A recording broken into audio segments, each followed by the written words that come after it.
আরেকটি কথা বলতে চাই, তারা নানান ভাবে জামাত ইসলামীকে উপহাস করছে, জামাত ইসলামীকে নানান ভাবে প্রতিপন্ন করার জন্য চেষ্টা করছে।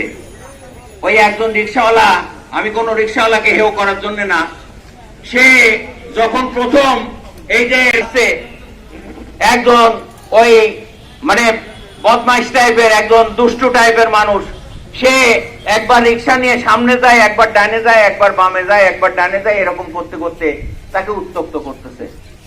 একজন মুরব্বী মানুষ দূরের থেকে তাকায় দেখতেছে, দেখতে দেখতে এক পর্যায়ে যখন গাড়ি আসছে তখন নিজের জীবন বাঁচানোর ঢেকো, বাবা ওই যে কি জানি ওইটা ঢেকো। তো আপনারা জামাত ইসলামীকে নিয়ে উপহাস করছেন, জামাত ইসলামী সম্পর্কে যে সমস্ত কথাবার্তা বলতেছেন, জামাত ইসলামী আপনার সম্পর্কে কোনো কথা বলবে না। আপনি আপনার নিজের ওইটা ঢাকেন, তখন চিৎপটাং হয়ে যাবেন। চিৎপটাং হয়ে গেলে আপনার সব উলঙ্গ হয়ে যাবে, তখন আপনার ওইটা ঢাকা ছাড়া আর কোনো উপায় থাকবে না। সুতরাং কারা বিগ ফিল্ডে সাদাবাজি করে, কারা টেম্পো সাদাবাজি করে, কারা আপনার টিকিট ঘর বানায় সাদাবাজি করে, কারা অমুক দখল